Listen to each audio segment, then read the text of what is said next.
கர்த்தருடைய நாமத்துக்கு மகிமையும் கிருபையும் தயவும் மாட்சிமையும் வல்லமையும் உண்டாவதாக. இந்த மாதத்தின் வாக்குத்தத்த வார்த்தையை வாசித்து அதன் பின்பு வேத பாடத்துக்கு வேண்டிய வசனத்தையும் வாசிக்கிறேன். முதலாவது வாக்குத்தத்த வசனம் உபாகமத்தின் புஸ்தகம் 32 அதிகாரம் 13வது வசனத்தின் பிற்பகுதி. உபாகமம் 32:13 பிற்பகுதி. கண்மலையில் உள்ள தேனையும் கற்பாறையிலிருந்து வடியும் எண்ணெயையும் அவன் உண்ணும்படி செய்தார். ஆம், தேவனுடைய நாமத்துக்கு மகிமையும் கிருபையும் தயவும் உண்டாவதாக. இந்த நாளிலே தேவனாகிய கர்த்தருடைய ஆவியானவர் இந்த அருமையான எண்ணெயை குறித்து நம்மோடு இடைப்பட விரும்புகிறார். அதற்காக இன்னொரு வசனத்தை ஒரு தலையங்க வாக்கியமாக வாசிக்கிறேன். ஓசியாவின் புஸ்தகம் 2 அதிகாரம் 22வது வசனம். ஓசியாவின் புஸ்தகம் 2 அதிகாரம் 22 வசனத்தை வாசிக்கிறேன். ஜெபத்தோடு கவனிங்கள். தேவனுடைய நாமத்துக்கு மகிமையும் கிருபையும் தயவும் உண்டாவதாக. பூமி தானியத்துக்கும் திராட்சரசத்துக்கும் எண்ணெய்க்கும் மறுமொழி கொடுக்கும். இவைகள் இஸ்ரவேலுக்கும் மறுமொழி கொடுக்கும். இங்கு ஒரு நூதனமான, ஒரு வித்தியாசமான, அதே சமயத்தில் அதிகமாய் அறியப்படாத ஒரு வசனத்தை பார்க்கிறோம். அந்த வசனம் என்ன சொல்லுகிறது? ஒரு காலம் வரும், அந்த காலத்திலே சொல்ற பூமி தானியத்துக்கும் திராட்சரசத்துக்கும் எண்ணெய்க்கும் மறுமொழி கொடுக்கும். அப்போ இந்த எண்ணெய் என்பது பூமியை குளிர்விக்க கூடியது என்கிற அர்த்தத்தை இங்கிருந்து நாம் பார்க்கிறோம்.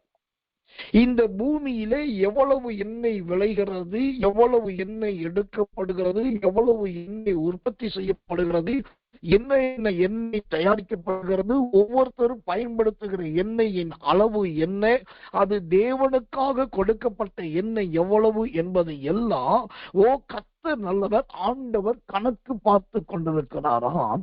ஒரு காலம் வரும்போது பூமியானது இந்த எண்ணெயை குறித்து ஆண்டவர்கிட்ட போய் கணக்கு கொடுக்க வேண்டியதா இருக்கிறது.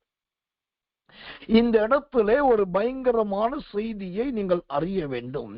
நியாய தீர்ப்பு என்பது மனுஷனுக்கு மாத்திரம் கிடையாது, அது பூமிக்கும் உண்டு என்பது தான் இந்த வார்த்தையின் உண்மையான தாற்பயம். மனுஷன் மட்டும்தான் கர்த்தரால் விசாரிக்கப்படுவான் என்பது கிடையாது. கர்த்தரால் சிருஷ்டிக்கப்பட்டதும் கர்த்தரால் உண்டாக்கப்பட்டதும் கர்த்தரால் படைக்கப்பட்டதுமான ஒவ்வொன்றுமே கர்த்தருக்கு கணக்கு கொடுக்க வேண்டிய ஒரு நாளும் நேரமும் வருகிறது. கடந்து போகட்டும். இப்போது நாம் வேதத்தில் காணப்படுகிற எண்ணெயை குறித்து பார்க்கலாம். வேதாகமத்திலே பலவிதமான எண்ணெய்கள் இருக்கிறது. ஒரு ஜாடி எண்ணெய் என்று இருக்கிறது, ஒரு படி எண்ணெய் என்கிற படி எண்ணெய் இருக்கிறது, வழிந்தோடும் எண்ணெய் இருக்கிறது, பொன் நிறமான எண்ணெய் இருக்கிறது, பூசிக்கொள்ளுகிறதான எண்ணெய் இருக்கிறது, 100 குடம் என்கிற எண்ணெய் இருக்கிறது, கர்த்தருடைய நாமத்தினால் என்கிற கர்த்தருடைய நாமத்தை சார்ந்த ஒரு எண்ணெய் இருக்கிறது, சேதப்படுத்தப்படாத ஒரு எண்ணெய் இருக்கிறது, கார்படி என்கிற எண்ணெய் இருக்கிறது, ஒலிவ எண்ணெய் இருக்கிறது. இப்ப நான் ஒரு 10 விதமான எண்ணெயின் பெயர்களை உங்களுக்கு சொன்னேன். நான் சொன்னது வெறும் 10 விதமான எண்ணெயின் பெயர்கள் மட்டுமே. இதை தவிர இன்னும் பலவிதமான பெயர்களிலே வேதத்திலே எண்ணெய் இருக்கிறது. அந்த ஒவ்வொரு பெயரிலும் இருக்கிற எண்ணெயும் ஒவ்வொரு விதத்தை குறிக்கிறது, ஒவ்வொரு சத்தியத்தை காண்பிக்கிறது, ஒவ்வொரு உபதேசத்தை வெளிப்படுத்துகிறது. அதிலே இன்றைக்கு நாம் பார்க்க போகிற எண்ணெயானது, அது என்ன எண்ணெய் என்று சொன்னா, யாத்திரையாகமத்தின் புஸ்தகம் 29 அதிகாரம் 40வது வசனம். யாத்திரையாகமம் 29:40 வாசிக்கிறேன். ஒரு மரக்காலிலே 10 பங்கானதும் இடித்து பிழிந்த கார்படி எண்ணெயிலே. இங்கு முதலாவது ஒரு எண்ணெயை குறித்து நாம் பார்க்கிறோம். இந்த எண்ணெய்க்கு என்ன பேர் என்று சொன்னா கார்படி எண்ணெய். கார்படி எண்ணெய். சரி, கார்படி எண்ணெய் என்றால் என்ன அர்த்தம்? இப்ப கார்படி அப்படின்னா அதோடைய அளவு என்ன? இப்ப நம்முடைய மெஷர்மெண்டின் படி, நம்முடைய கணக்கீட்டின்படி பார்த்தாக்கா, காற்படி என்பது ஒரு படியிலே 4/1. கால்படி, அரைப்படி, முக்கால் படி, ஒரு படி. இதுதான் இன்றைக்கு இருக்கிற நம்முடைய கணக்கின் வழக்கம். ஆனா வேதாகம காலத்தில் இருந்த படி வேறு, இன்றைக்கு இருக்கிற படி வேறு. வேதாகம கால படிக்கும் இன்றைக்கு இருக்கிற படிக்கும் என்ன வித்தியாசம்னா, அன்றைக்கு இருந்த படி எல்லாமே கோலியாத்து மாதிரி உயரமா இருந்த படி, சவுல் மாதிரி நிமிர்ந்து நின்ன படி. இன்றைக்கு இருக்கிற படியெல்லாம் கழுத தேஞ்சி கட்டெருமான மாதிரி குட்டையான படிகள். அதுதான் அன்னைக்கு இருந்த படிக்கும் இன்னைக்கு இருந்த படிக்கும் வித்தியாசம். இப்ப நான் சொன்னேன், இன்றைய கணக்கின்படி காற்படி என்பது 4/1. அதாவது முதல் கால், 2ஆம் அரை, 3வது முக்கால், 4வது 1. ஆனா வேதாகம காலத்துல இந்த காற்படி என்பது எப்படி அளவிடப்படுகிறது? என்னாகமத்தின் புஸ்தகம் 28ஆம் அதிகாரம் 5வது வசனம். என்னாகமம் 28:5. போஜன பலியாக ஒரு மரக்காலில் 10 பங்கானதும், மரக்காலில் 10 பங்கானதும். இந்த காற்படி என்பதே அன்றைக்கு இருந்த ஒரு மரக்கால். அந்த மரக்கால்ல 10 மீத 9, அந்த 9 எடுத்துட்டோம்னா மிச்சம் ஒரு பகுதி அந்த மரக்காலுக்குள்ள இருக்கும். அதுதான் கால்படி. இப்ப இங்க நல்லா கவனிக்கணும், இந்த காலத்துல இருக்கிற பிறந்த பிள்ளைகளுக்கும் இப்ப வளர்ந்த சொல்றோம் கிட்டத்தட்ட இந்த 2000 கிட்ஸுக்கும் இந்த மரக்கால்ல தெரியாது. அன்றைக்கு படி என்பது ஆளாக்கு என்பது ஒன்று இருந்தது, அப்புறம் படி என்பது ஒன்று இருந்தது, அப்புறம் சொல்ற மரக்கால் ஒன்று இருந்தது.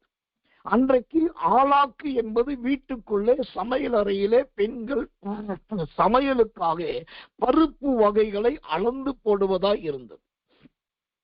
அப்புறம் கர்த்தர் நல்லவே, வீடுகளிலே ஜனக்கூட்டம் அதிகமாகி வேலைக்காரர்களுக்கும் சேர்த்து சமைக்க வேண்டி வந்தது.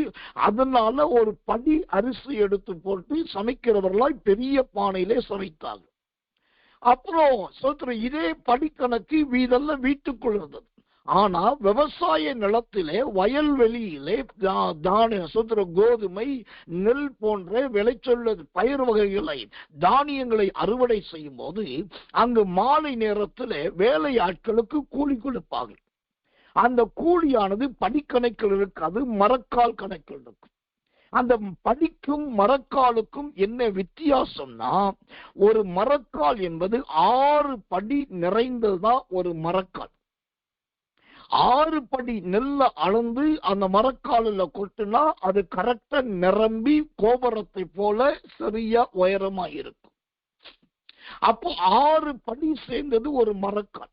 இப்போ இங்க நாம வாசிக்கிறோம், காற்படி என்ன என்பது என்னாகமம் 28:5 சொல்லுகிறது.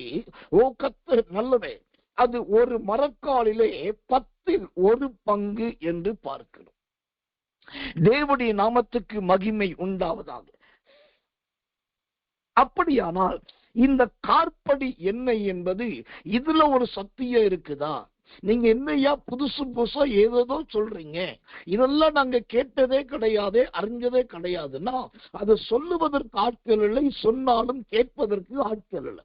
ஆனா நம்ம ஊழியத்துல என்ன ஒரு காரியம்னா, யார் கேட்டாலும் சரி கேட்காவிட்டாலும் சரி அதை குறித்து இங்க கவலையே கிடையாது. நம்முடைய ஊழியத்தின் நோக்கமே மேலோட்டமான புல்வெது முளைக்கிறது போல சத்தியத்தை அல்லாமல் கட்டாயமான முறையிலே சத்தியத்தையும் உபதேசத்தை விதைக்கிறதா நம்முடைய ஊழியத்தின் நோக்கம்.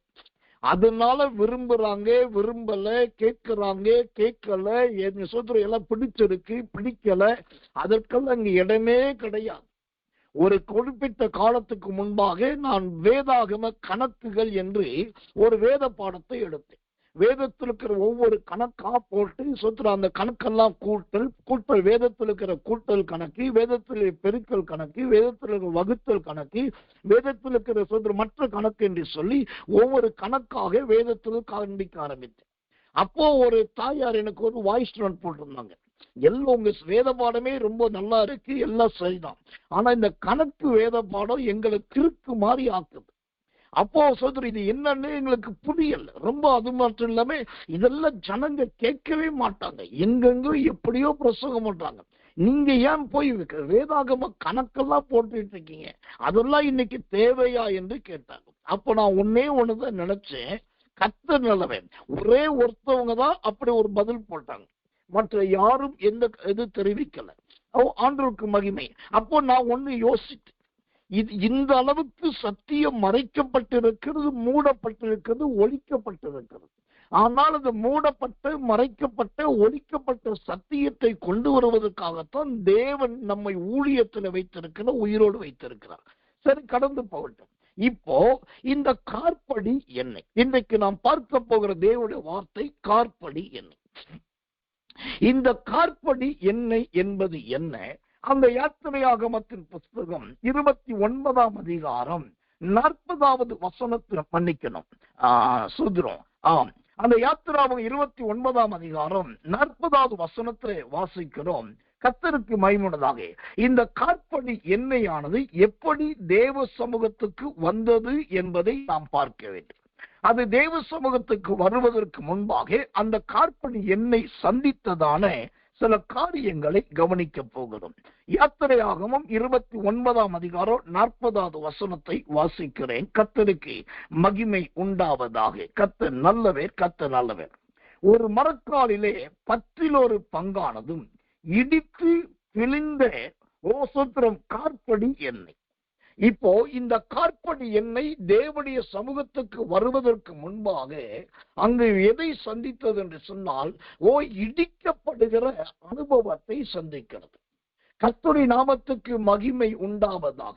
இடித்து பிழிந்த, அந்த வார்த்தை ரொம்ப தெளிவா இருக்குது, இடித்து பிழிந்த, தேவனுக்கு மகிமை உண்டாவதாக. அப்போ இந்த இடித்து பிழிந்த அனுபவம், அதிலே குறிப்பாய் இடிக்கப்படுகிற அனுபவம் எதை குறிக்கிறதா இருக்கிறது?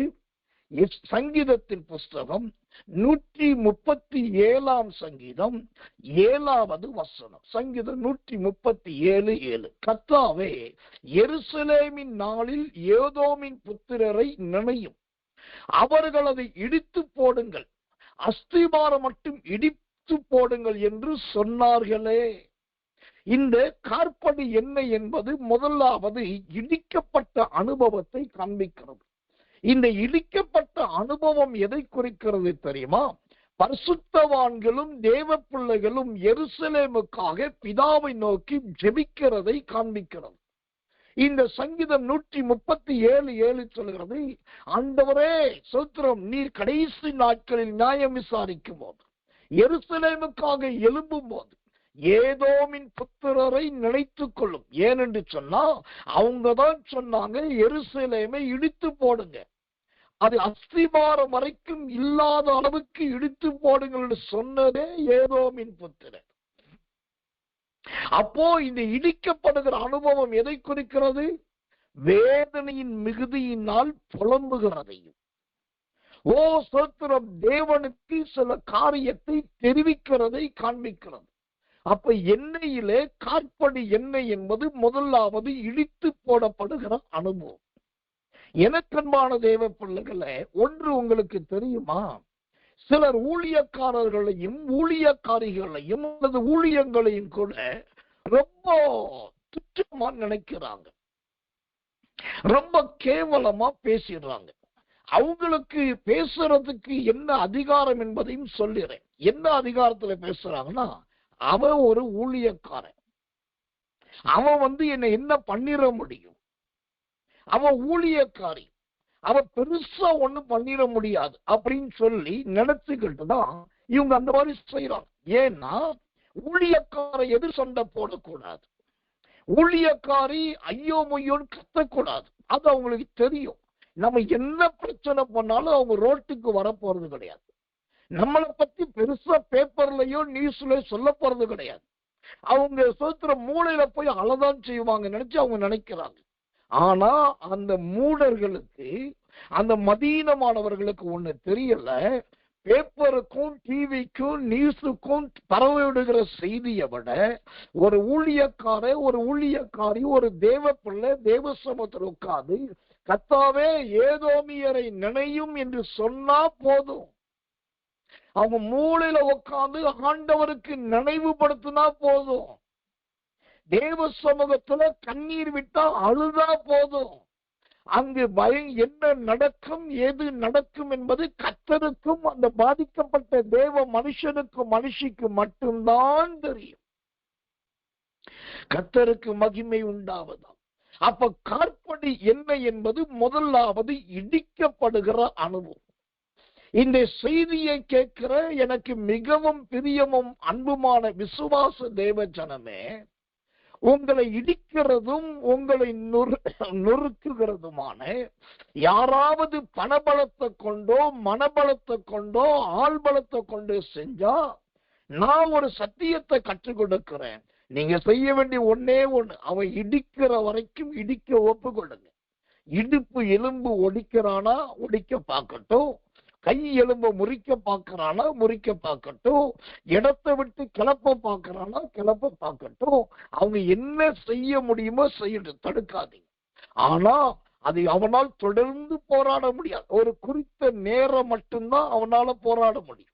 அவன் போராடி முடிச்ச பின்பு நீங்க தேவ சமூகத்துல போய் ஆண்டவரே இதை நினைத்து கொள்ளும் என்று சொல்லி ஒரு கண்ணீர் மட்டும் விட்டு ஜெபம் பண்ணி பாருங்க. வேற எதுவுமே பண்ண வேண்டாம். அந்தரங்கத்தில் பார்க்கிற பிதா வெளியரங்கமாய் பலன் கொடுப்பார். மத்தேயு 6:6 அப்போ இந்த காற்படி என்ன என்பது முதலாவது இடிக்கப்படுகிற அனுபவம். அந்த இடிக்கப்பட்டதற்கு பின்பு அந்த எண்ணெய் அடுத்து எங்கே கொண்டு போகப்படுகிறது? வேதம் சொல்லுகிறது நல்ல பிழிந்த இடத்துக்கு, பிழியப்படுகிற இடத்துக்கு. கர்த்தருடைய நாமத்துக்கு மகிமையும் கிருபையும் தயவும் உண்டாவதாக. அந்த சோத்திரம் கர்த்தர் நல்லவர், கர்த்தர் நல்லவர். அந்த பிழிந்த அனுபவம், இந்த பிழிந்த அனுபவம் என்றால் என்ன? இந்த பிழிந்த அனுபவம் எதை குறிக்கிறதா இருக்கிறது? நிறைய காரியத்தை சொல்லலாம். அதுல ஒரு காரியத்தை உங்களுக்காக நான் சொல்லுகிறேன். தேவனுடைய நாமத்துக்கு மகிமையும் கிருபையும் தயவும் உண்டாவதாக. நியாயாதிபதிகள் 6:38. நியாயாதிபதிகள் 6:38. அப்படியே ஆயிற்று. அவன் மறுநாள் காலமே எழுந்திருந்து தோலை கசக்கி அதிலிருந்த பனி நீரை ஒரு கிண்ணம் நிறைய பிழிந்தான். இந்த காற்படி என்ன என்பது முதலாவது இடிக்கப்படுகிறதை சொன்னேன். இரண்டாவது பிழியப்படுவது. இந்த பிழியப்படுவது என்பது எதை குறிக்கிறது? நியாயாதிபதிகள் 6:38 சொல்லுகிறது, அது நல்ல கசக்கி எடுக்கப்படுகிற அனுபவத்தை காண்பிக்கிறது. கசக்கி எடுக்கப்படுகிற அனுபவம். இன்னைக்கு கசக்கி எடுக்கப்படுவது எதை குறிக்கிறது? ஓ பர்த்திமேயு குருடன் உடுத்தி இருந்த உடை ஒரு கசங்கி போன உடை. வேதத்திலே சுத்திரம் கர்த்தர் நல்லவன். அநேக தேவ மனிதர்கள், அந்த மனிதர்கள் உடுத்தி இருந்த உடைகள் கூட கசங்கி போன கசக்கப்பட்ட உடைகள் தான். மொர்தெகாய் பெரிய மனுஷனாய் வந்தான், தேசத்துக்கே அதிபதியாய் வந்தான். ஆனா அந்த மொர்தெகாய் வாசலில் உட்காருகிறவனும் அரண்மனை வாசலை காக்கிறவனுமாய் தான். அவன் வஸ்திரம் சாம்பல் போட்டுக்கொண்ட கசக்கப்பட்ட வஸ்திரம். அப்போ இந்த கசக்கப்படுகிற அனுபவம், இந்த எண்ணெய் பிழியப்பட்ட எண்ணெய். பிழியப்படுவது எதை குறிக்கிறது? சோத்திரம் கிதியோனின் நாட்களிலே அங்கு போட்டு அந்த தோல் கசக்கப்பட்ட அனுபவம். சரி, இப்ப கசக்கியாச்சு. பிழிய வேண்டிய இடத்துல பிழிஞ்சு நல்ல கசக்கியாச்சு. கசக்குன உடனே இப்ப இந்த அந்த எண்ணெய் என்னவா மாறுகிறது? அந்த எண்ணெய் எப்படிப்பட்ட எண்ணெயாய் மாறுகிறது பாருங்க. கர்த்தருடைய நாமத்துக்கு மகிமை உண்டாவதாக ஒரு வசனத்தை காண்பிக்கிறேன். 1 ராஜாக்கள் புஸ்தகம் 5:11. 1 ராஜாக்கள் 5:11. சாலமோன் ஈராமின் அரண்மனைக்கு போஜனத்திற்காக 20,000 களம் கோதுமையும் இடித்து பிழிந்த ஒலிவ மரங்களின் 20 கல எண்ணெயையும் கொடுத்தான். இப்படி சாலமோன் ஈராமுக்கு வருஷாந்தரம் கொடுத்து வந்தான். இப்போ இடித்து பிழிந்த ஒலிவ மரங்களின் 20 கல எண்ணெய். இப்ப இடிக்கப்பட்ட எண்ணெய் அங்கு கசக்கப்பட்டது, கசக்கப்பட்ட எண்ணெய் பிழியப்பட்டது, பிழியப்பட்ட உடனே அந்த எண்ணெய்க்கு ஒரு பேர் வருகிறது, அது ஒலிவ மரத்தின் எண்ணெயாய் மாறுகிறது. அல்லேலூயா. எனக்கன்பான தேவ பிள்ளைகளே, கிறிஸ்தவ வாழ்க்கையோ கிறிஸ்துவின் சத்திய பிரமாண ஜீவியமோ நீங்களும் நானும் நினைக்கிறபடி வானத்துல பறக்கக்கூடிய ஜீவியம் அல்ல. சில நேரத்துல இடிக்கப்படுவோம், சில நேரத்துல பிழியப்படுவோம், சில நேரத்துல கசக்கப்படுவோம். ஆனால் அந்த கசக்கப்பட்டு பிழிந்த உடனே அந்த எண்ணெய்க்கு ஒரு பேர் கொடுக்கப்படுது பாருங்க, ஒலிவ மர. இப்போ இந்த எண்ணெய்க்கு ஒலிவ மரத்தின் எண்ணெய் என்கிற பேர் மட்டும் இல்லை, இந்த அரண்மனை இந்த எண்ணெய் எங்க போகுது தெரியுமா? நேர சாலமோனுடைய அரண்மனைக்கு போகிறது. அல்லேலூயா. இதுவரைக்கும் வெளியில இருந்தது, வேற களத்துல இருந்தது, மற்ற பானைகளில் இருந்தது, வேலையாட்களோடு இருந்தது. இப்ப அந்த எண்ணெய் நேரா எங்க போயிருச்சு? நேர சாலமோனுடைய அரண்மனைக்கு போனது. இந்த பிழியப்பட்ட எண்ணெய் சாலமோனின் அரண்மனைக்கு மட்டும் போகலங்க. பரிசுத்தவான்களும் விசுவாச மக்களும் நன்றாய் தெரிந்து கொள்ளுங்க, இந்த எண்ணெய் அடுத்தது எங்க போனது தெரியுமா? ஈராமுக்கு பயணப்பட்டது. இஸ்ரேலில் இருந்து ஈராமுக்கு, எருசலேமிலிருந்து ஈராமுக்கு பயணப்படுகிறது. அப்போ இந்த தேசத்திலிருந்து அந்த எண்ணெய் அந்த தேசத்துக்கு போகிறது. இதுக்கு பேர் தான் கார்படி எண்ணெய். நீங்க நல்லா கவனிக்கணும். இன்னைக்கு செய்தியின் தலைப்பே கார்படி எண்ணெய். இத்தனோடு எண்ணெய் தாங்க, 10ல் 1 மடங்கு தாங்க. அது மரத்தாளில் அளந்து பார்த்தா அடியில கிடக்குதுங்க. அந்த எண்ணெயத்தான் இங்க இடின்னு இடித்தாங்க. அந்த எண்ணெயை தான் சொத்துற பிழிஞ்சாங்க. அந்த எண்ணெயை தான் கசக்குன்னு கசக்குனாங்க. இப்போ இடிச்சதுக்கு அப்புறம், பிழிஞ்சதுக்கு அப்புறம், கசக்குனதுக்கு அப்புறம் அந்த எண்ணெய் எங்க போகுது? முதலாவது ஒலிவ மரத்தின் எண்ணெய் என்கிற நற்சாட்சியின் பேரை எடுக்குது. 2வது சாலமோனுடைய அரண்மனைக்கு போகுது. 3வது ஈராம் தேசத்துக்கு கடல் கடந்து வேறு தேசத்துக்கு அங்க போகிறது. 4வதா இந்த கார்படி எண்ணெய் எங்க போகுது அப்படின்னாக்கா, கர்த்தர் நல்லவே, அந்த மரம் வெட்டுகிறவர்கள், வேலை செய்கிறவர்கள் இருக்காங்க பாருங்க, அவங்களுடைய ஆகாரத்துக்கு வேண்டிய அவங்களுடைய பசியை ஆற்றக்கூடிய எண்ணெயாய் இந்த எண்ணெய் மாறிவிட்டது. அல்லேலூயா. ஒரு கார்படி எண்ணெய் அது எந்த அளவுக்கு எவ்வளவு கிரியை செய்து. இதுதாங்க இந்த எண்ணெயின் அனுபவம்.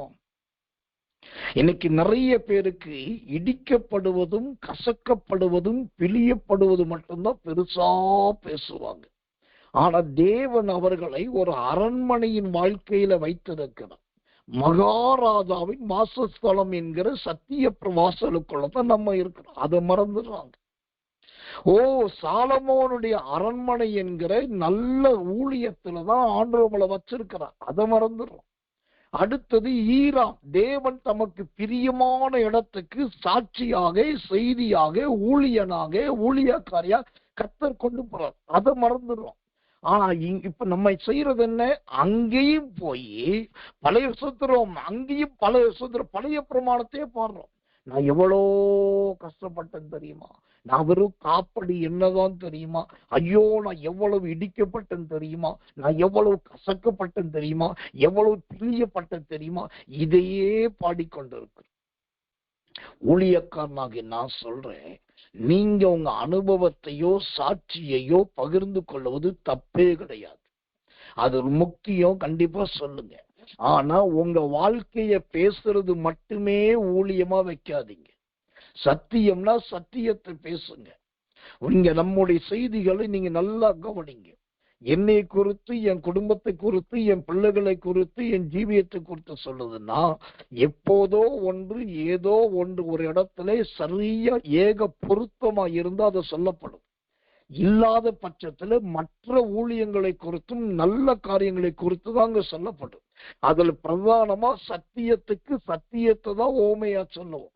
அந்த இடத்துல எல்லா நேரத்திலும் நம்மை குறித்து பாடுவது கிடையாது. இது எதை குறிக்கிறது? இந்த காற்படி என்ன இப்ப நேரா எங்க போயிருச்சு? ஒலிவ மரத்துக்கு இணையா மாறிடுச்சு. அடுத்தது சாலமோனின் அரண்மனைக்குள்ள நுழைஞ்சிருச்சு. அங்கிருந்து நேரா ஈராம் நாட்டுக்கு போயிடுச்சு. அங்கிருந்து 20,000 வேலைக்காரர்களுக்கு புசிக்கிற ஆகாரத்துக்கு ஏற்றதாய் மாறிவிட்டது.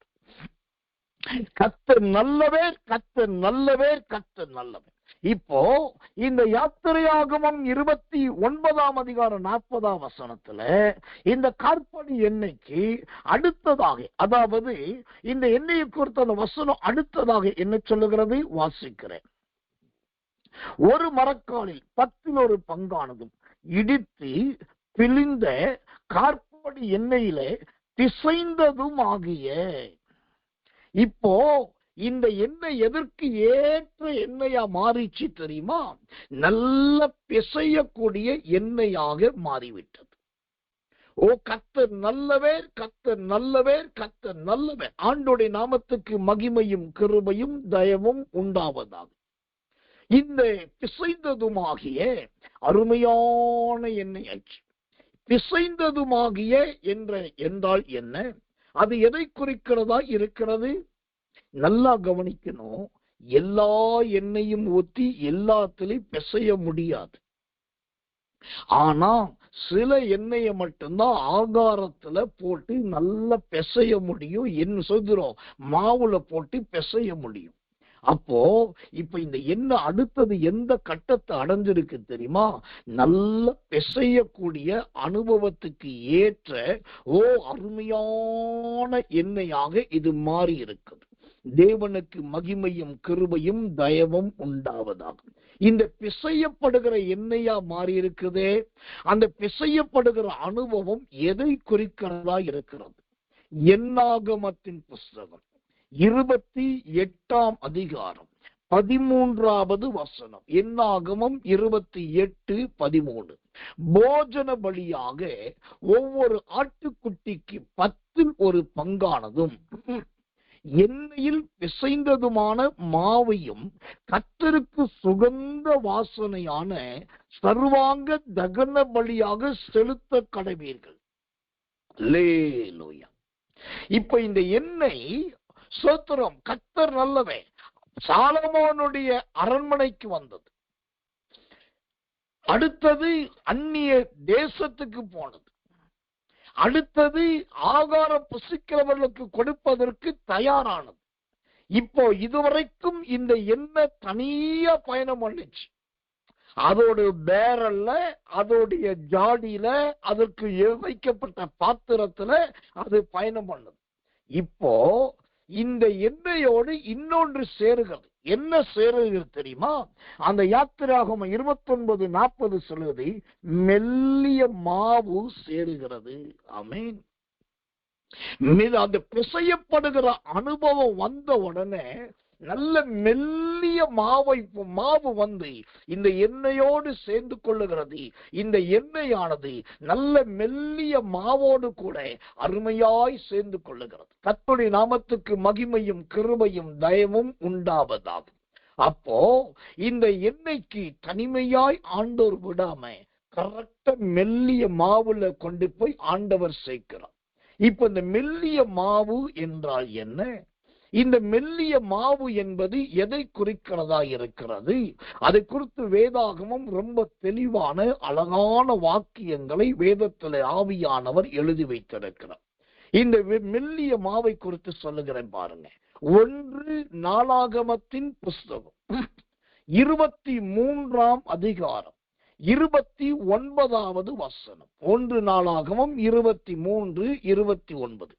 சமூகத்த அப்பங்களையும் போஜன பலிக்கு மெல்லிய மாவையும் புளிப்பில்லாத அதிரசங்களையும் சட்டிகளில் செய்கிறதையும் சுடுகிறதையும் திட்டமான சகல நிறையையும் அளவையும் விசாரிப்பதும்.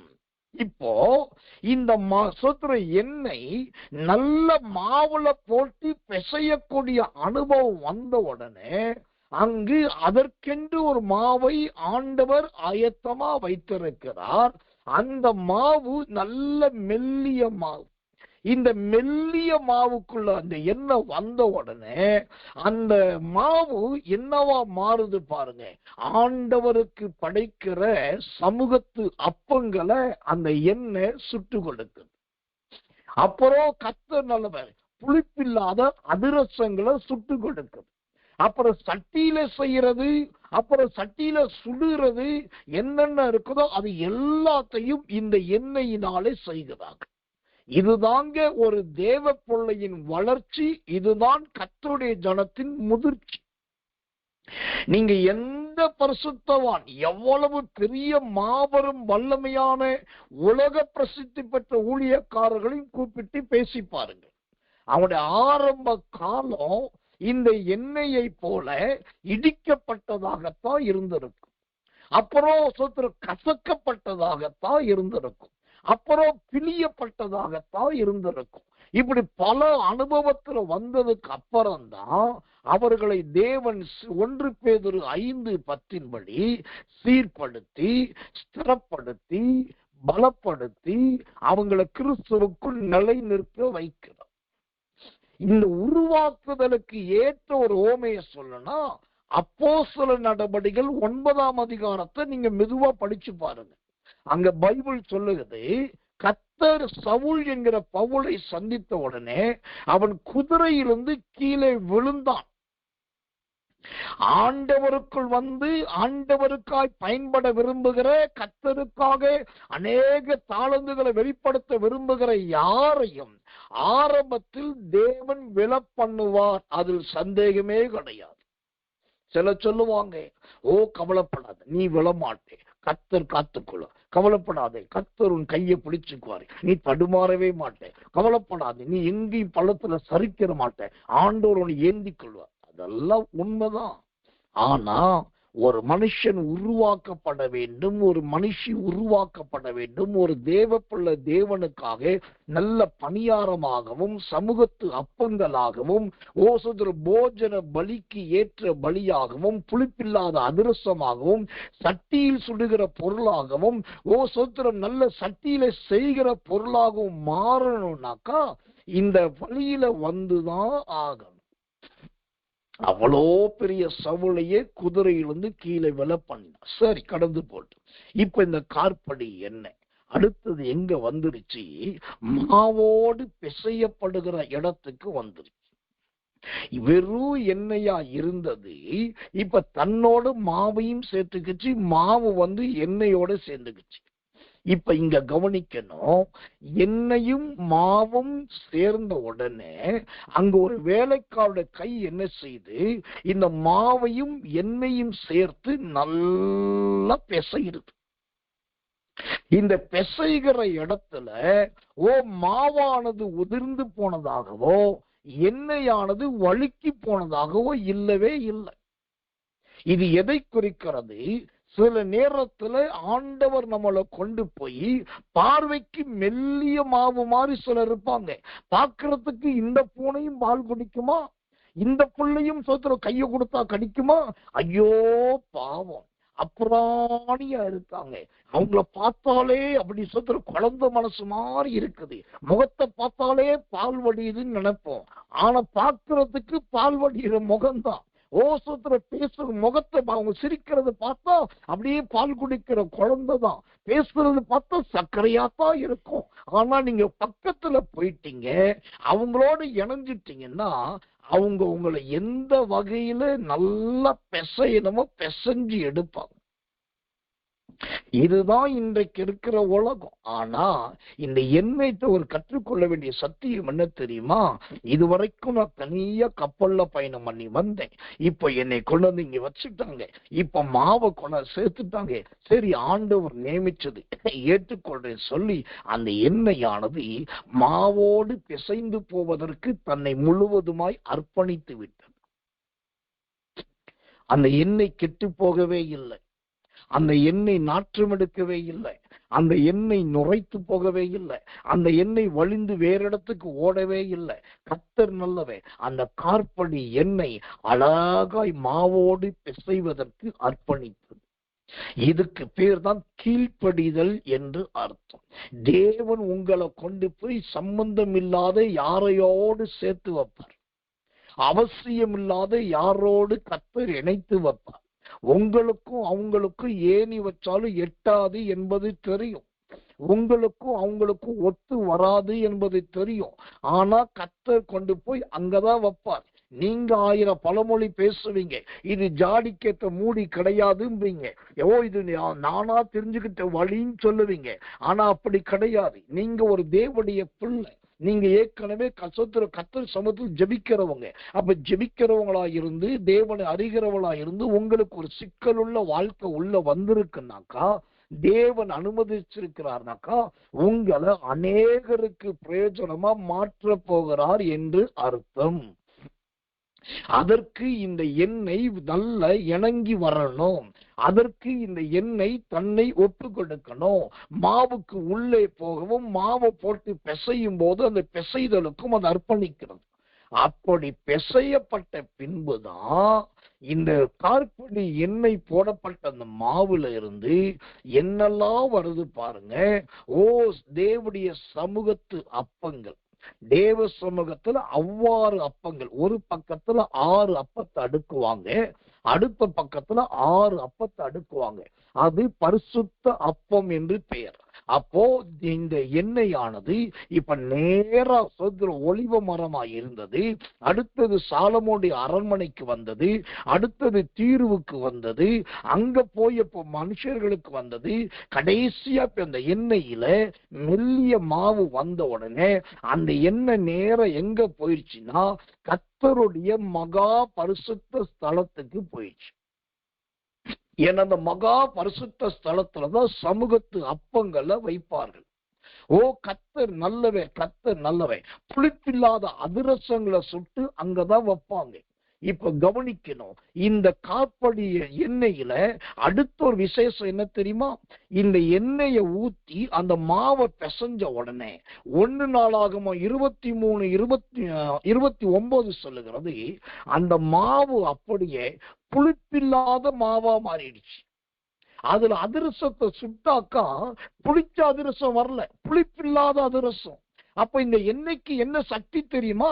இது எங்கே போய் இணைகிறதோ அங்க இருக்கிற வாக்குவாதம், முறுமுறுப்பு, தகராறு, பகை, எரிச்சல் என்கிற எல்லா புளிப்பையும் எடுத்து போடக்கூடிய சக்தி உள்ளது தான் இந்த கார்படி எண்ணெய்.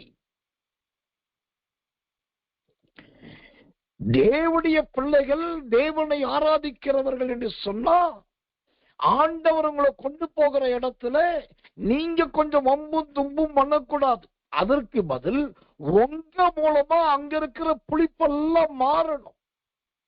உங்களை பார்த்தா, உங்க நடவடைய பார்த்தா அவங்க தானாவே திருந்தணும். உங்க பேச்சு அவர்களை கர்த்தருக்குள் இழுக்கணும். இதுதான் அந்த எண்ணெயின் மகாத்தன்மை. இந்த கார்படி எண்ணெயை ஊத்தி மாவை பிசைஞ்ச உடனே அந்த அதிரசம் எல்லாம் புளிப்பில்லாத அதிரசங்களா மாறிடுச்சு.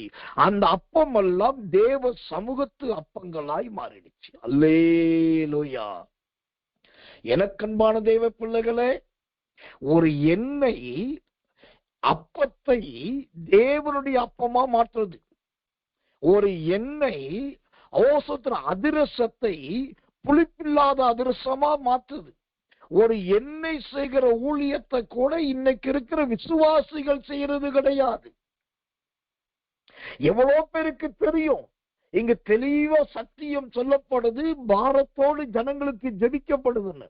4 பேரை கூட்டுவாமா, அவங்களை ஜெபத்துல கலந்து கொள்ள சொல்லுங்க.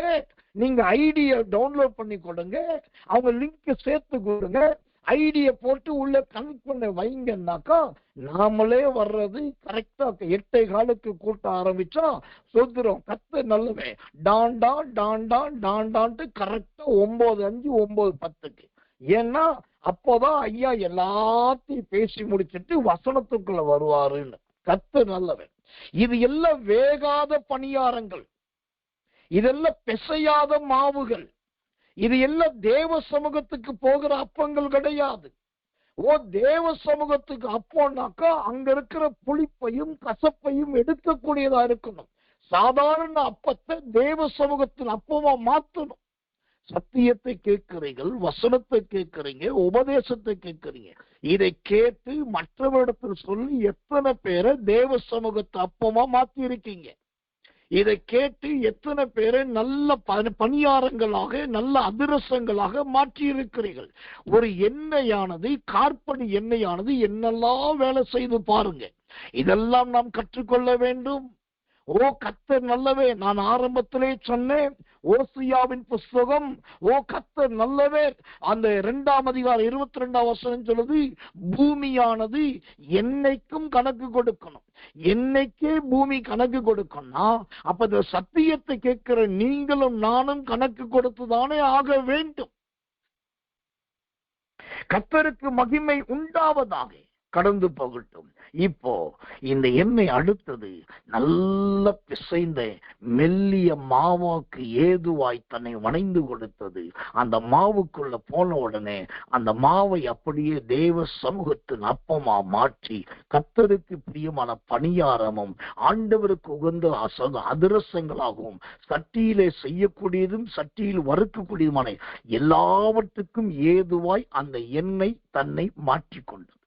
இங்க ஒரு வருத்தமான செய்தி என்னன்னா, கார்படி எண்ணெய் என்கிற ஒரு சின்ன தலைப்பு தான். ஆனா அதற்கு நான் கொடுக்கிற விளக்கங்கள் எதையுமே முழுசா என்னால கொடுக்க முடியல. ஏன்னாக்கா ஒவ்வொரு வசனத்துக்கும் அவ்வளவு பெரிய விளக்கங்கள். இப்ப அதுக்கு ஏன் காரணம் சொல்ற பாருங்க. அந்த 1 நாளாகமம் 23:29 பார்க்கிறோம். 1 சமூகத்து அப்பமா மாறிச்சு, 2வது புளிப்பில்லாத அதிரசங்களை உருவாக்குச்சு, 3வது சட்டியில் செய்கிறதும் சுடுகிறதையும். இந்த எண்ணெயை கொண்டு போய் சட்டியில போட்டாக்கா சட்டிக்கேத்த மாதிரி தன்னை மாத்திக்குது. அந்த சட்டியை கொண்டு போய் நெருப்புல வச்சு சுட்டாக்கா அந்த சுடுறதுக்கும் அந்த எண்ணெயானது தன்னை ஒப்பு கொடுக்குது. எவ்வளவு பக்குவப்பட்டுச்சு பாருங்களேன், எவ்வளவு அனுபவப்பட்டிருக்கு பாருங்களேன். இப்படிப்பட்ட பக்குவங்கள் தானே இன்னைக்கு ஆண்டவர் விரும்புகிறார். எல்லா இடத்திலும் நிமிர்ந்து நிற்கிறதும், துணிஞ்சு நிற்கிறதும், எதிர்த்து பேசுகிறதும் எனக்கு தெரியும் என்று சொல்லுவது அல்ல. அப்பமா மாத்துனா அப்பமா மாறணும், பணியாரமா மாத்துனா பணியாரமா மாறணும், அதிரசமா மாத்துனா அதிரசமா மாறணும், சட்டியில போட்டா சட்டியா மாறணும், சட்டியில போட்டு சுட்டா சுடுறதுக்கு ஒப்பு கொடுக்கணும். இந்த கார்படி எண்ணெய் இவ்வளவுக்கும் தன்னை வணைந்து கொடுத்தது. அல்லேலூயா. கர்த்தர் நல்லவர், கர்த்தர் நல்லவர், கர்த்தர் நல்லவர். இப்போ இந்த மெல்லிய மாவின் அனுபவத்துல இவ்வளவு சத்தியம். இந்த மெல்லிய மாவில இவ்வளவு வந்ததுக்கு அப்புறம் இந்த எண்ணெய் என்ன ஆனது தெரியுமா? அந்த யாத்திரையாகமம் 29ஆம் அதிகாரம் 40ஆம் வசனம் சொல்லுது, பானபலியாக சொல்லிட்டு கடைசி வார்த்தை சொல்லுது, படைப்பாயாக என்று சொல். அப்போ இந்த எண்ணெய் கடைசியா எங்க போய் சேருதுன்னா, தேவனுக்கு படைக்கிற, தேவனுக்கு படையல் வைக்கிற, தேவனுக்காக சோத்திரம் காணிக்கையாய் கொடுக்கப்படுகிற அருமையான எண்ணெயாக இது மாறிவிட்டது. நல்ல படைக்கப்படுவதற்கு ஏதுவான கிருபையின் எண்ணெயாக அருமையாய் மாறிவிட்டது. எனக்கன்பான தேவ பிள்ளைகளே, இந்த யாத்திரையாகமும் 29ஆம் அதிகாரம் 40ஆம் வசனம் முடியும் போது இப்படியாய் முடிகிறது. அதை படைப்பாயாக, அதை படைப்பாயாக. படைப்பாயாக என்றால் என்ன? படைப்பாயாக என்பது எதை குறிக்கிறது? ஒரு காரியத்தை சொல்லி நான் தேவனுடைய ஜெபத்துக்குள் கடந்து செல்ல விரும்புகிறேன். எசேக்கியேல் புஸ்தகம் 43 அதிகாரம் 25வது வசனம். எசேக்கியேல் 43:25. 7 நாள் வரைக்கும் தினம் தினம் பாவ நிவாரணத்துக்காக ஒரு வெள்ளாட்டு கடாவை படைப்பாயாக, பழுதற்றவைகளான இளங்காளையையும் மந்தையிலிருந்து எடுத்த ஆட்டு கடாவையும் படைப்பார்களாக.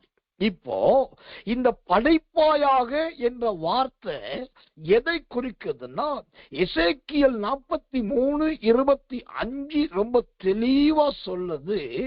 பழுதற்றவைகளாய் இருக்கணும், அது மந்தையிலிருந்து தெரிந்தெடுக்கப்பட்டதா இருக்கணும். 2 காரியம். விசுவாசிகளே கவனிங்க, சகோதர சகோதரிகளே கவனிங்க. இன்னைக்கு நிறைய பேர் படைப்பாயாக சொன்ன உடனே என்ன நினைக்கிறாங்க? தேவ சமூகத்துக்கு போகணும், கொஞ்சம் நல்லா சோத்திரம் பண்ணணும், பாவாரிக்கை செய்யணும், அப்படியே கர்த்தருக்கு ஒப்பு கொடுக்கணும், சாட்சி சொல்லணும், எழும்பி வரணும், அவ்வளவுதான் படைக்கிறது. ஆனா படைக்கப்படுவது அப்படி கிடையாது. தேவனுக்கு படைக்கப்படுவதற்கு 2 நிபந்தனை உண்டு. அதுதான் எசேக்கியேல் 43 அதிகாரம் 25 சொல்லுது. 1, பழுதற்றவைகளாய் இருக்கணும். 2வது, மந்தையிலிருந்து எடுக்கணும். பழுதற்றதுன்னா என்னங்கன்னாக்கா, அதத்தான் இந்த யாத்திரையாகமம் 29:40 ரொம்ப அழகா சொல்லுது. இடிக்கப்பட்டு, பிழியப்பட்டு, கசக்கப்பட்டு, அது உருவாக்கப்பட்டு, மீண்டும் அரண்மனைக்கு போய் அங்கிருந்து பிரயாணம் பண்ணி சட்டியில போட்டு அது நல்ல சூடாக்கப்பட்டு, இது எல்லாமே அந்த எண்ணெய பழுதற்றதாய் மாற்றி விடுகிறது. உள்ள ஒரு தூசு இல்ல, ஒரு குப்பை இல்ல, ஒரு துப்பட்டா இல்ல, ஒரு அழுக்கு இல்ல, ஒரு நுரை இல்ல, கெட்ட வாடை இல்ல, எதுவுமே இல்லை. ஏன்னா ஆரம்பத்துல பிழி சொல்றோம், இடிக்கப்பட்டதுல ஆரம்பிச்சு கடைசியில சட்டியில போட்டு சுழ வரைக்கும் ஆயிடுச்சு. இத்தனை வழியில வந்ததுனால அது பழுதற்றதாய் மாறிவிட்டது. அதனாலதான் இது படைக்கப்படுவதற்கு ஏதுவான நல்ல எண்ணெயாய் மாறிவிட்டது. இந்த செய்தியை கேட்கிற தேவச்சனமே, இப்படிப்பட்ட பழுதற்ற ஒரு அனுபவம் உங்களிடத்தில் இருக்கிறதா? வேதத்துல நிறைய வசனங்கள் ஒன்று, அதுல அருமையான ஒரு வசனம் இருக்குது சுனமித்தியாலை குறித்து. பழுதொன்றும் இல்லை, பழுதொன்றும் இல்லை. எனக்கன்பான தேவ பிள்ளைகளே, இந்த பழுதொன்றும் இல்லாத அனுபவம் உன்னத பாட்டின் புஸ்தகம் 4 அதிகாரம் 7வது வசனம். உன்னத பாட்டு 4:7. என் பிரியமே, நீ பூரண ரூபவதி, உன்னில் பழுது ஒன்றும் இல்லை. அல்லேலூயா. இந்த பழுதல்லாததாய் மாறுகிறது என்று சொன்னா அது எதை குறிக்கிறது? பூரண ரூபத்தை, பூரணத்தை காண்பிக்கிறது. இதை அடையணும், கர்த்தருக்கு படைக்கக்கூடியதா, தேவ சமூகத்தில் அர்ப்பணிக்கிறதா மாறணும்னாக்கா பழுதற்றதா இருக்கணும். 2வது, அந்த எசேக்கியேலில் வாசித்தோம், மந்தையிலிருந்து எடுக்கப்பட்ட ஆடா இருக்கும். வேதாகமத்தில் பலவிதமான ஆடுகள், கேதாரின் ஆடுகள் இருந்தது, ஷேபாவின் ஆடுகள் இருந்தது, அப்புறம் சுத்திரம் மலை ஆடுகள் இருந்தது, கர்த்தர் நல்லவன், அப்புறம் வெள்ளாடு இருந்தது, செம்மறி ஆடு இருந்தது. இப்படி நிறைய ஆடுகள் உண்டு. ஆனா தேவனுக்கு படைக்கிறதுக்கு எடுக்கப்பட வேண்டிய ஆடு மந்தையிலிருந்து எடுத்தாதான் அதை படைக்க முடியும். அப்ப இந்த மந்தை என்பது எதை குறிக்கிறது தெரியுமா? கர்த்தர் கொடுத்த நல்ல சத்தியமுள்ள ஒரு ஊழியத்தை குறிக்குது. கர்த்தர் ஏற்படுத்தின மனவாட்டி சபையை குறிக்குது. ஒரு நல்ல மனவாட்டி சபையில அல்லது நல்ல சத்திய உபதேசம் ஒரு ஊழியத்துல நீங்க ஆடா இருக்கணும். அந்த ஐக்கியத்துல ஒரு மனவாட்டி சபையிலையோ கர்த்தரால் உருவாக்கப்பட்ட ஒரு ஊழியத்திலேயோ நீங்க ஒரு ஆடாவோ ஆட்டுக்குட்டியாவோ இருந்தா ஒரு நேரம் வரும், ஆண்டவர் அந்த மந்தையில ஆட்டுக்குட்டியை தேடுவார். அது படைக்கப்படுவதற்கு ஏதுவாயிருக்கும். அதுல இருந்து ஒரு ஆட்டை தேர்ந்தெடுத்து அதை கொண்டு போய் கர்த்தருக்கு படைப்பாங்க. இன்னைக்கு நிறைய பேர் எந்த சபைக்கும் விசுவாசி கிடையாது, எந்த ஊழியத்திலையும் நிலையா நினைச்சிருப்பது கிடையாது. ஒரு நாள் அங்கே, ஒரு நாள் இங்கே. இந்த கூட்டத்தை முடிச்ச உடனே அந்த கூட்டம். அவர் ஜெபம் பண்ணுவாரா, இவர் தீர்க்கதரிசனம் சொல்லுவாரா? நான் சொல்றேன், தயவு செய்து நீங்க முழுப்படி எண்ணெயா மாற வேண்டாம். முதலாவது கார்படி எண்ணெயா மாறுங்க. இந்த கார்படி எண்ணெய் கடைசியாய் தேவனுக்கு படைக்கப்படுகிற எண்ணெயாக மாறுகிறது. அந்த படைக்கப்படுதல் என்று சொன்னா, ஒன்று பழுதில்லாத அனுபவம், இரண்டாவது மந்தையிலிருந்து கர்த்தரால் தெரிந்து கொள்ளப்படுகிற அனுபவம். ஒரு சாதாரண கார்படி எண்ணெய் ஆரம்பத்திலே இடிக்குதல் ஆரம்பித்து முடிவிலே கர்த்தருக்கு படைப்பதில் போய் முடிந்து விட்டது. இந்த கார்படி எண்ணெய் என்கிற ஒத்த வார்த்தையில எவ்வளவு பெரிய உபதேசத்தை, முழுமையான சத்தியத்தை ஒரு சபை, ஒரு ஊழியக்காரன், ஒரு விசுவாசி உருவாக்கப்படுதலை குறித்த வெளிப்பாடுகளை ஆண்டு வைத்திருக்கிறார் என்பதை கவனிங்க. இப்படி கர்த்தருக்கு சுத்தமான ஒவ்வொரு நாளும் ஒவ்வொரு விதமான எண்ணெயை குறித்து நாம் பார்க்க போகிறோம். எனக்கு ஒரே ஒரு விருப்பம்தான், நீங்க இந்த செய்தியை கூட்டத்துக்கு வந்தது, கலந்துகிட்டது, செய்தி கேட்டது நல்லது. ஆனா அதை விட எனக்கு ஆசை என்னன்னா, நீங்க மெய்யான ஒரு கார்படி எண்ணெயா மாறணும். உங்க துவக்கம் இடிக்கப்படுதலா இருக்கலாம், உங்க முடிவோ தேவனுக்கு படைக்கப்படுதலா இருக்க வேண்டும்.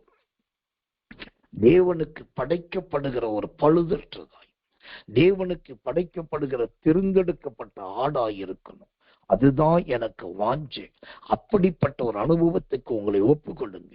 ஆண்டவரே, என்னை ஒரு கார்படி எண்ணெயாய் மாற்றும் ஆண்டவரே. என் வாழ்க்கை இடிக்கப்பட்டதுதான், பிழியப்பட்டதுதான், மெல்லிய மாவில சேர்க்கப்பட்டதுதான்.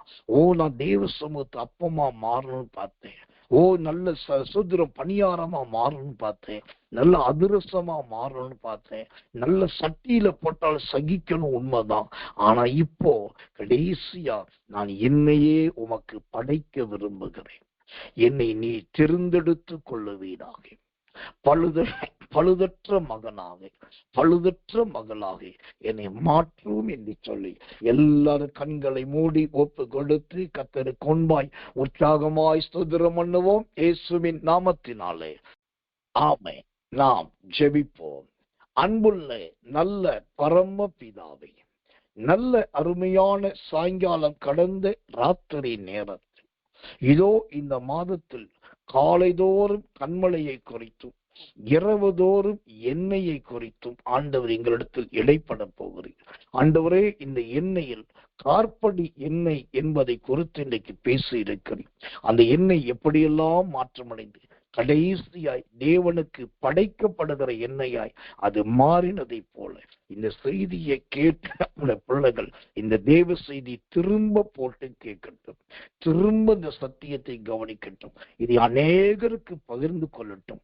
இவர்கள் மெய்யாகவே தேவனால் உருவாக்கப்பட்டு இடிக்கப்பட்டதும் பிழியப்பட்டதும் கசக்கப்பட்டதும் சுடப்பட்டதும் சட்டியில் போடப்பட்டதுமாய் தேவ சமூகத்துக்கு ஏதுவானதும் அதிரசங்களுக்கு ஏதுவானதும் எல்லாவற்றை விட தேவனுக்கு படைக்கப்படுவதற்கு ஏதுவான நல்ல ஒரு எண்ணெயாய் பிள்ளைகளை மாற்றுகிறதற்காக ஒரு கோடி ஸ்தோத்திரம் ஆண்டவரே. கிருபையும் தயவும் தாங்கட்டும்.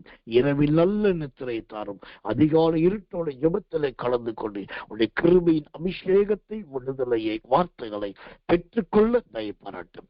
தாழ்த்தி ஒப்பு வைக்கிறோம். இயேசுவின் ரத்தம் செய்யும். இயேசுவின் நாமத்தில் ஜெபிக்கிறோம் நல்ல பிதாவே. ஆமென், ஆமென், ஆமென்.